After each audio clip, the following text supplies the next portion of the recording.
Hoy nos comparte su ponencia denominada De Eclesia y Suárez. Padre Yair. Buenas tardes, Nilton, ¿cómo estás? Qué gusto, después de tanto tiempo. ¿Se escucha bien, no? Se escucha perfectamente, padre. Bien. Buenas tardes con todos. Buenas noches a los que nos ven desde España. Entonces, a continuación, daré lo que me corresponde hablar sobre Francisco Suárez. De las disputaciones de Eclesia de Francisco Suárez. Para hablar de iglesia es importante tener presente o preguntarnos más aún quiénes forman parte de la iglesia. ¿Cualquier persona puede formar parte de la iglesia? ¿Los herejes pueden formar parte de la iglesia? ¿Los Hare Krishna pueden formar parte de la iglesia? Es necesario preguntarnos. ¿Los judíos son parte de la iglesia? ¿Los musulmanes? ¿Los evangélicos? Y cualquier otra secta que abunda por ahí. ¿Los animales forman parte de la iglesia? ¿Las plantas forman parte de la iglesia? Es importante tener presente estas preguntas porque abundan muchas respuestas distintas, lamentablemente, en la actualidad en nuestra iglesia, en nuestra Santa Madre Iglesia, donde en estos últimos años abunda el caos, la desinformación, la poca formación o nula formación, la ambigüedad. Pero para esto, el eximio doctor da un concepto clarísimo, contundente de lo que es la iglesia. En primer lugar, dice que viene del griego ekaleo, que en latín significa convocatio. En español, lógicamente, convocación a una congregación. Ahora, ¿quién convoca? ¿Quiénes son los convocados? El único que puede convocar es Dios. ¿Y a quién convoca? A los fieles. En este caso, a los bautizados dentro de la Santa Madre Iglesia Católica, Apostólica y Romana. Eclesia convocatio.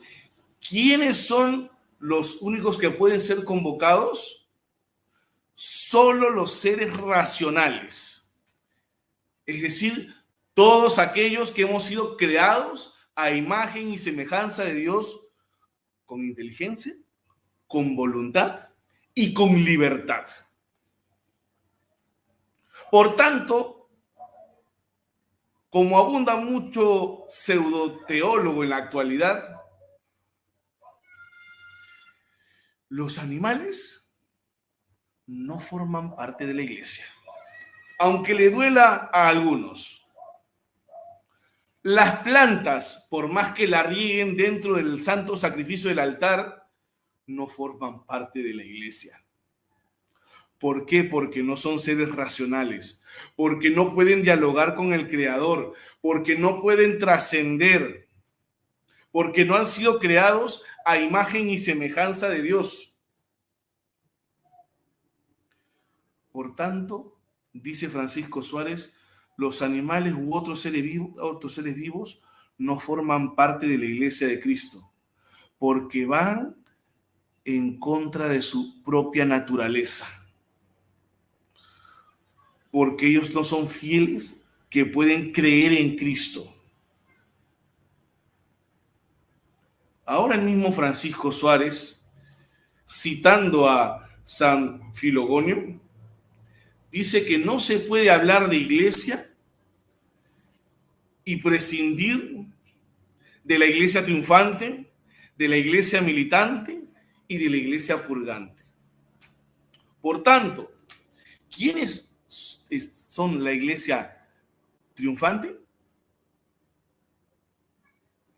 Los que están contemplando el rostro de Dios en la visión beatífica, como dice la teología, contemplan el rostro de Dios, es decir, todos los santos, los ángeles, los arcángeles, los querubines, los serafines, todos los que están contemplando el rostro de Dios.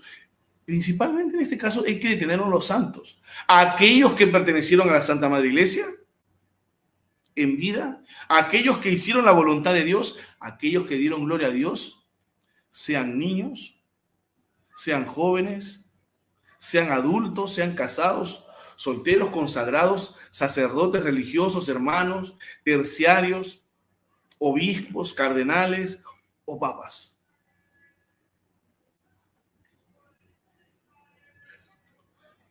Son los que forman la iglesia triunfante, que en algún momento fueron la iglesia militante, que somos nosotros, la iglesia militante. Este no es un término, como algún teólogo dice por ahí, no es un término obsoleto. Somos militantes, porque tampoco podemos quitar de que el día que hemos recibido el sacramento de la confirmación, ¿qué nos dice el obispo? ¿Qué nos ha dicho el catequista? Somos soldados de Cristo. Y si somos soldados de Cristo, somos militantes. Y estamos expectantes, como con dolores de parto, esperando la manifestación de nuestro Salvador. Por tanto, permanecemos en la iglesia y tenemos las armas necesarias para ganar el reino de los cielos. Que de repente no vamos directamente, pero está el otro estado, que es la iglesia purgante, que no es un lugar, bueno, como dicen algunos, en algún momento pasaré al otro lado porque estoy en la iglesia purgante. Ojo, es un lugar, es un estado de tormento. No es un estado bonito, es uno de purificación. Por eso se llama purgatorio. Y si hablamos de iglesia, no podemos dejar de hablar de estos tres estados. Por tanto, queridos hermanos, nosotros como iglesia militante estamos llamados a rezar por la iglesia purgante, rezar en el santo sacrificio del altar, en la Santa Misa, ganar indulgencias por la iglesia purgante, que también podemos ganarlas por nosotros para que no vayamos a este estado de tormento temporal, sino que es importante que nos preocupemos por ganar el reino de los cielos. Por eso, el eximio doctor nos invita a que si vamos a hablar de iglesia, no podemos dejar de hablar de la iglesia triunfante, militante y purgante. Por tanto, la iglesia es la única que tiene la función en el mundo de enseñar, corregir y salvar. Lógicamente, Jesús, ¿qué le dijo a Pedro en Mateo 20, de 16 al 20? Bienaventurado eres, Simón, hijo de Jonás, desde hoy te llamarás Pedro, y sobre esta piedra edificaré mi iglesia. A ti te daré las llaves del reino. Lo que ates en la tierra quedará atado en el cielo, lo que desates en la tierra quedará desatado en el cielo. Las llaves del infierno no prevalecerán. Por tanto, queridos hermanos, Jesús le encomendó su iglesia visible a Pedro. No dice otras iglesias. Jesús no entra en la antigüedad, en la ambigüedad. Y es más, él siempre ha mostrado que hay una única verdad. Yo soy el camino, la verdad y la vida. No dice que hay varios caminos. Sobre esta piedra edificaré mi iglesia, no varias iglesias. Por tanto, es necesario tener presente este punto que desarrolla contundentemente el eximio doctor Francisco Suárez. Un segundo punto para hablar de iglesia, es necesario mencionar su existencia. ¿Desde cuándo existe la iglesia? Desde que inicié Desde que me acerqué a la iglesia a los 16 años he escuchado, la iglesia nació el día de Pentecostés. Otros dicen, la iglesia nació con San Pablo, cuando inició comunidades en Corinto, en Éfeso, en Tesalónica, etcétera, etcétera. La Sagrada Escritura dice que la iglesia nace del costado de Cristo. Esto es verdad, es revelación. Pero Francisco Suárez hace un silogismo. Primero, dice que para hablar de desde cuándo existe la iglesia, seguir en contra de lo que dice la Sagrada Escritura, lógicamente, es importante tener siempre presente que la iglesia es congregación de fieles. ¿Congregados por quién? Por el mismo Dios. Para que los fieles entren en diálogo con Dios. Para religar de acorde a lo que Dios manda y vivir la fe según lo que Dios dice, no según lo que a mí me parece.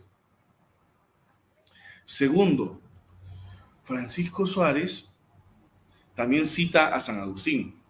Pero para citar a San Agustín es importante decir que Suárez dice que Adán y Eva, en el estado de inocencia, fueron fieles.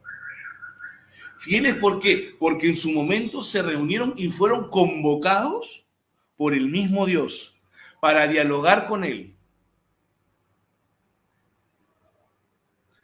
Para estar en comunión con Él. Esta cuestión, como dije hace un momento, fue tocada por San Agustín, que también dice el doctor de la iglesia, San Agustín, y él postula que la iglesia empieza con Caín y Abel, porque fueron convocados por Dios y porque Caín era un hombre justo. Tercera parte sobre la existencia de la iglesia. Fuera de ella no hay salvación. Fuera de ella, dice el eximio doctor, no hay santidad. ¿Por qué? Porque Abel, a los ojos de Dios, era un hombre justo. Lo cual solo es posible estando dentro de la iglesia. Fuera de la iglesia no se puede ser un hombre justo. Sin ella no hay historia de la salvación. Por tanto, si después del pecado original no hubo iglesia, tendríamos que aceptar que fuera de ella hay salvación o santidad. Por tanto, podríamos decir que el extra ecclesia nulla salus no es verdad. Por tanto, el extra ecclesia nulla salus es verdad, porque solo dentro de la iglesia hay santidad y salvación. Fuera de ella solo hay perdición y condenación, porque Dios lo ha revelado así y solo hay un camino de salvación por medio de Jesucristo en su única iglesia. Por eso, para Suárez, Abel era justo a los ojos de Dios, por lo cual solo es posible dentro de la iglesia. Existe desde el inicio la iglesia. Eso no se niega, que la iglesia, la edificación y la institución existen a partir de Cristo. Ahora, ¿qué sucede con las otras religiones? En este caso, ¿qué sucede con los judíos? ¿Algunos judíos eran de la iglesia? Todos eran en la historia de la salvación, eran parte de la iglesia. Y el eximio doctor dice que algunos judíos eran de la iglesia, pero no en virtud de la religión judía, sino en virtud de la espera sincera del Redentor del mundo, del Verbo de Dios que se ha hecho carne. Por tanto, aquellos que le esperaron con sincero corazón Los profetas, por ejemplo, forman parte de la iglesia. Pero aquellos que no le esperaron, aquellos que le condenaron, aquellos que le crucificaron, no forman parte de la iglesia. Por tanto,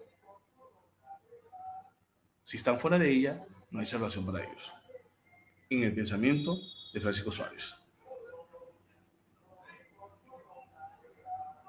En virtud de Cristo y encargada a Pedro para ser columna de verdad universal, solo se es de ella. Por tanto, ahora, otro punto importantísimo. ¿Cómo podemos saber cuál es la iglesia de Cristo? ¿Cómo podemos saber cuál es la verdadera? No puede ser que haya una ambigüedad de decir todas son verdaderas y nos vamos a salvar en todas. No, no, no. Solo hay un camino, el que Dios nos ha puesto, no el que el hombre se inventa. Porque la iglesia no es una idea que se le ocurra a alguien, son acontecimientos históricos. Porque Jesucristo ha resucitado, la tumba está vacía, es un acontecimiento histórico. Dios lo ha revelado así. Y si vamos a Jerusalén, vemos cada hecho, cada acontecimiento tiene su lugar. Las otras religiones no lo tienen. Fue una idea, en otros fue un sueño. No. Fue en este lugar, se dio la última cena. En este lugar, las bienaventuranzas. Aquí pues, se levantó la suegra de Pedro. Aquí fue el lugar de la crucifixión. Aquí fue el lugar de la anunciación. Aquí fue el lugar donde enterraron a Jesús. Aquí fue el lugar donde le crucificaron. Son acontecimientos históricos. Pero, ¿cuál es la iglesia de Cristo? ¿Cómo podemos saber? Hay unas propiedades lógicamente necesarias. Primero, la unidad. La iglesia, la verdad es que la iglesia de Cristo es una. No hay varias. Como dije ya al inicio, sobre esta piedra edificaré mi iglesia. No dice Jesús mis iglesias. No dice quien funde sus iglesias, también se será, no, mi iglesia. Y le da la llave del reino a Pedro. Y a perpetuidad, porque ellos a su vez instituyeron obispos para continuar a perpetuidad hasta la segunda venida. El ministerio instituyeron sacerdotes, obispos, como sus sucesores, para continuar lo que Cristo ha querido hasta el fin de los tiempos. Por tanto, la unidad, desde siempre, en su jerarquía ordenada. Esto no lo tienen las otras sectas, pseudoiglesias, los herejes, no lo tienen. No tienen esta jerarquía. Segundo, santidad. ¿Por qué? Es santo porque es contrario a la maldad, porque busca la salvación de las almas, porque hace la voluntad de Dios. ¿Cuál es la voluntad de Dios? Que como dice el Evangelio de San Juan, que todos los hombres se salven y lleguen al conocimiento de la verdad. Ese es el fin, por medio de su iglesia, siguiendo las leyes y el culto debido a Dios. Culto debido como Dios lo ha querido. La fe no se vive a mi manera, sino a la manera que Dios lo ha revelado y que Jesucristo lo ha dejado en su iglesia y que es lo que nos han enseñado los apóstoles y lo que tenemos hasta el día de hoy. Santa, porque también tiene sus mejores miembros, que son los miembros de la iglesia triunfante de todos los santos. Nosotros también somos parte del pueblo santo, pero es necesario vivir como lo que somos, parte de un pueblo santo. Por tanto, la tesis de Francisco Suárez dice que fuera de ella no hay santidad. Tercero, catolicidad. ¿Por qué catolicidad? Porque la iglesia está extendida en todo el mundo. Jesús le dice a sus apóstoles, vayan y hagan discípulos de todos los pueblos, bautizándolos en el nombre del Padre y del Hijo y del Espíritu Santo, y enseñándoles a guardar lo que yo les he enseñado, no lo que a ustedes les parece. Y sepan que yo estoy con ustedes todos los días hasta el fin del mundo. Extendida por todo el mundo. Católica quad focum. por toda la tierra. El purgatorio, nos purgamos, y el cielo, donde triunfamos. Es la realidad cósmica que habla también en su momento Benedicto XVI. Cuando estamos en la misa, se une toda la iglesia. La iglesia militante se une a la iglesia triunfante para rezar por la iglesia purgante. La iglesia católica se congrega sin distinción, quad personas. Tercero, porque ha existido y existirá hasta el fin de los tiempos. Católica quad tempus. Desde Adán hasta el fin de los tiempos. Por su doctrina universal. Y finalmente, por su apostolicidad. Porque está fundada, cimentada en la predicación de los apóstoles, principalmente de Pedro, como cabeza, no solo como primus inter pares, sino como cabeza visible, legítima, y porque tiene legítima sucesión hasta el día de hoy. Todos los apóstoles están legítimamente tienen la sucesión legítima desde los apóstoles. Y porque su unidad es el fundamento primero para saber cuál es la iglesia verdadera. Ahora, la iglesia es esencialmente visible. No es abstracta, no es invisible. Visible porque tenemos la cabeza visible, que es el sucesor de Pedro, en este caso el Papa Francisco. Porque Cristo nombra una iglesia visible para poder congregarnos, para que el Papa confirme en la fe a sus hermanos. Confirme en la fe a tus hermanos. Cristo manda a hablar a su iglesia. ¿Cómo hablará una iglesia invisible o subjetiva? No, la iglesia es visible y es objetiva. Para ello debe ser visible. Por eso Jesús desde un principio pone un pastor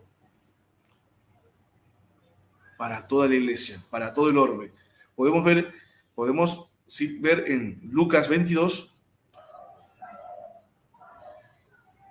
Juan 26 y Primera de Pedro capítulo 5. Por tanto, es importante obedecer al pastor, escuchar al pastor, cuando el pastor, unido a la revelación escrita, revelación oral, a la tradición, confirme la fe de sus hermanos. Por eso ahí tenemos que obedecer al sumo pontífice. Y para vivir la fe dentro de la iglesia, como decía en su momento Benedicto XVI, la fe, queridos hermanos, no se vive aisladamente, no se vive a mi manera, no se vive yo y Dios, no se vive yo me confieso con Dios, como hay católicos que tienen ese pensamiento protestante y deformado, sino la fe se vive en la iglesia. La fe se vive frecuentando los sacramentos. La fe se vive en comunidad. La fe no se vive aisladamente. A no ser que a alguno Dios le llame a ser un monje, una anacoreta. Pero principalmente la fe se vive en comunidad. La iglesia, por naturaleza, es jerárquica. Y la fe se vive eclesialmente, no apartadamente. Como dice Francisco Suárez, res publica. La iglesia jerárquica, la iglesia tiene un orden jerárquico. Por naturaleza, la iglesia es jerárquica y monárquica. No puede cambiarse este orden, dice Francisco Suárez. Y debe cuidarse de no atentar en las cátedras con ella. No se debe alterar este orden. ¿Por qué? Lógicamente, esto es revelación. ¿Por qué motivo crucificaron a Jesús? ¿Por qué motivo se quejaron los judíos cuando los romanos pusieron en la cruz, en la parte superior, Jesus Christus Rex Judeus. Jesucristo Rey de los judíos. Ardieron en cólera. No pongas Jesucristo Rey de los judíos. Di, este ha dicho, soy el Rey de los judíos. Por ese motivo mataron a Jesús. Porque Jesús dijo que era rey. Y luego le dijo a Pilato, mi reino no es de este mundo. Sí, pero Jesús muere porque dijo que era rey. Jesús muere porque perdona pecados. Por tanto, es sumo sacerdote. Jesús muere porque dijo que vio a Dios. Y eso significa ponerse a la misma altura de Dios. Por tanto, Jesús es Dios. Y el único que perdona pecados es Dios. Y a quien Él se los encomiende. Se les encomendó después a sus apóstoles. Por tanto, la iglesia es monárquica por esencia. ¿Y qué significa esencia? Esto es básico de filosofía. ¿Qué es lo que es la esencia? ¿Qué es lo que una cosa haga lo que es? ¿Y qué es la esencia de la iglesia? ¿Qué es lo que la iglesia hace que sea iglesia? Que es jerárquica y monárquica. Por tanto, la iglesia no puede pasar a ser democrática. Al pasar a ser democrática, dejaría de ser la iglesia de Cristo. Porque estaríamos yendo en contra de lo que Él ha revelado. La iglesia no es, como en muchos lugares se enseña, pirámide invertida. Es cierto que el sumo pontífice, el romano pontífice, es el siervo de los siervos de Dios, y sí, pero siempre será la cabeza de la iglesia, porque esa es su esencia. Los cardenales, los obispos, los sacerdotes, religiosos, los sacerdotes y los laicos. Pero no quiere decir que los laicos sean menos. Los laicos también tienen su función.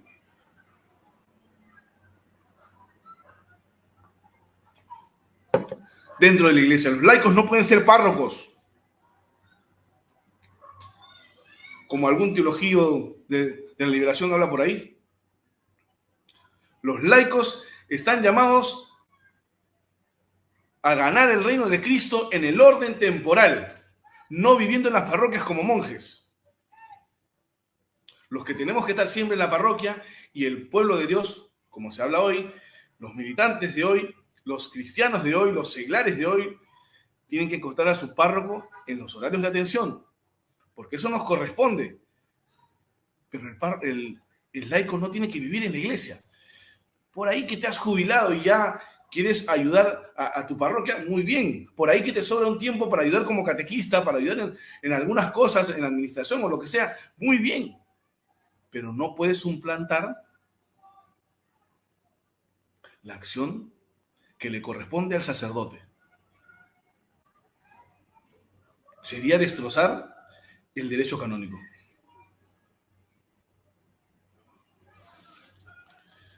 El poder del pontífice no puede cambiarse de forma que una persona se transfiere a una comunidad. Es decir,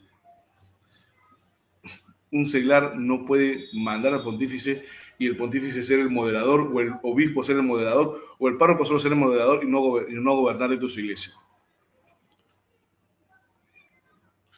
Ya que no entra en las atribuciones humanas, no encaja, porque no es la función del seglar, del laico, cambiar este régimen monárquico de la iglesia.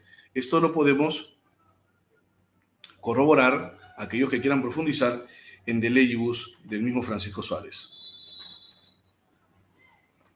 Finalmente, si el Papa prescribe, dice el eximio doctor, si el Papa prescribe alguna cosa contra las buenas costumbres, es decir, lo que le corresponde cuando el Papa habla de manera solemne sobre fe y costumbres, sobre moral y dogma, no se le debe obedecer, dice Francisco Suárez.